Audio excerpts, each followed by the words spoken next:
Serial तुमसे तुम तक में अब कहानी ने ऐसा मोड़ ले लिया है जिसने हर किसी को पूरी तरह हिलाकर रख दिया है।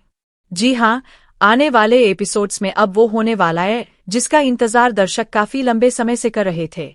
जहां एक तरफ आर्य और अनु की शादी का जश्न पूरे वर्धन हाउस में देखने को मिलेगा, वहीं दूसरी तरफ राजनंदिनी से जुड़ा ऐसा खौफनाक सच सामने आने वाला है जो न सिर्फ अनु की जिंदगी बदल देगा बल्कि आर्य की भी सांसें रोक देगा। क्योंकि अब तक जिस राज को छुपाने के लिए आर्य और झेंडे हर हद पार कर चुके थे, वही राज अब खुद चलकर अनु के सामने आने वाला है। कहानी की शुरुआत होती है वर्धन हाउस के उस खूबसूरत माहौल से जहां हर तरफ शादी की तैयारियां चल रही है। पूरा घर रोशनी से जगमगा रहा है, हर किसी के चेहरे पर खुशी साफ नजर आ रही है। आर्य की आंखों में भी एक अलग ही चमक दिखाई दे रही होती है क्योंकि आखिरकार उसका सपना पूरा होने जा रहा है। वो अनु को अपनी जिंदगी का हिस्सा बनाने वाला है। दूसरी तरफ अनु भी बेहद खुश होती है, उसके चेहरे पर शादी की चमक साफ नजर आती है। लेकिन इन खुशियों के पीछे एक ऐसा तूफान छुपा होता है जिससे अभी कोई भी अनजान है। इसी बीच अनु के मम्मी पापा वर्धन हाउस पहुंचते हैं ताकि आर्य की शेरवानी का नाप ले सकें। घर में सब उनका स्वागत करते हैं, लेकिन तभी वहां मानसी की नजर पड़ती है और उसके चेहरे पर हल्की सी चालाक मुस्कान आ जाती है, क्योंकि मानसी अब भी नहीं चाहती कि अनु और आर्य की शादी इतनी आसानी से हो जाए। वह अंदर ही अंदर कोई नया खेल खेलने की तैयारी कर रही होती है। जब पुष्पा जी कहती है कि शेरवानी एक ही रात में तैयार हो जाएगी तो मानसी तुरंत बीच में बोल पड़ती है, एक ही दिन बचा है शादी में, क्या इतना जल्दी हो पाएगा? उसकी आवाज में चिंता कम और चालाकी ज्यादा होती है। लेकिन पुष्पा जी आत्मविश्वास से कहती है, हमारी सिलाई पर भरोसा रखिए, रात भर मेहनत करेंगे लेकिन शादी में कोई कमी नहीं आने देंगे। मानसी वही खड़ी मुस्कुरा देती है, क्योंकि उसी वक्त वो चुपके से आर्य का गलत नाप लिखवा देती है। गोपाल जी को भी वही गलत साइज दिया जाता है। अब मानसी चाहती है कि शादी वाले दिन आर्य की शेरवानी खराब निकले और सबके सामने तमाशा हो जाए। लेकिन उसे क्या पता था कि आने वाला तूफान शेरवानी से कहीं ज्यादा बड़ा होने वाला है। उधर आर्य लगातार खुश दिखने की कोशिश कर रहा होता है, लेकिन अंदर ही अंदर उसके मन में डर बैठा होता है, क्योंकि उसे पता है कि शादी के बाद अनु का सामना उस सच से हो सकता है जिसे वो सालों से छुपा रहा है। बार बार उसकी नजर उस बंद कमरे की तरफ चली जाती है, राजनंदिनी का कमरा, वो कमरा जिसे घर में कोई छूता तक नहीं, वो कमरा जहां जाने की इजाजत किसी को नहीं है। और सबसे बड़ी बात, अनु को तो बिल्कुल भी नहीं। इसी वजह से झेंडे ने पहले ही आर्य को चेतावनी दी होती है, अगर अनु को राजनंदिनी के बारे में पता चल गया ना तो सब खत्म हो जाएगा, तुम्हारी शादी, तुम्हारा रिश्ता, सब कुछ। झेंडे की बातें सुनकर आर्य और ज्यादा डर जाता है, लेकिन शायद किस्मत को कुछ और ही मंजूर होता है। शादी का दिन आता है, पूरा वर्धन हाउस दुल्हन की तरह सज चुका होता है।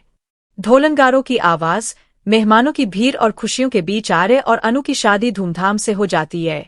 दोनों साथ फेरे लेते हैं। अनु की आंखों में नए सपने होते हैं और आर्य उसे देखकर मुस्कुरा रहा होता है। लेकिन उसी वक्त कैमरा धीरे धीरे उस बंद कमरे की तरफ जाता है, जहां अचानक खिड़की अपने आप खुल जाती है, हवा तेज चलने लगती है और कमरे के अंदर रथी राजनंदिनी की तस्वीर जमीन पर गिर जाती है। यह देखकर घर की पुरानी नौकरानी डर जाती है और तुरंत वहां से भाग जाती है। उधर शादी के बाद जब अनु पहली बार वर्धन हाउस में गृह प्रवेश करती है तो उसके कदम अचानक उसी कमरे के सामने जाकर रुक जाते हैं। उसे ऐसा महसूस होता है जैसे कोई उसे बुला रहा हो। अनु धीरे धीरे उस दरवाजे की तरफ बढ़ने लगती है, तभी पीछे से आर्य जोर से उसका हाथ पकड़ लेता है। अनु, वाह वत जाए।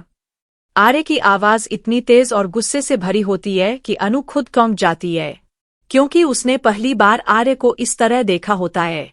अनु हैरानी से पूछती है, लेकिन आखिर उस कमरे में ऐसा क्या है जिसे आप मुझसे छुपा रहे हैं?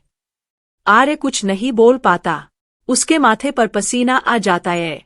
तभी झेंडे बीच में आकर बात संभालता है और कहता है, वो कमरा बंद है अनु, बस इसलिए।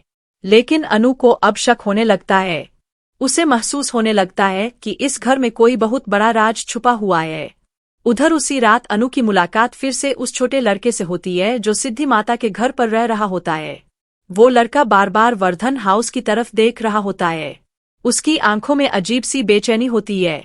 जब अनु उससे पूछती है, तुम यहाँ क्यों आए हो? तो वो मासूम लड़का सिर्फ इतना करता है, मुझे यहाँ से कोई बुलाता है। उसकी ये बात सुनकर अनु हैरान रह जाती है।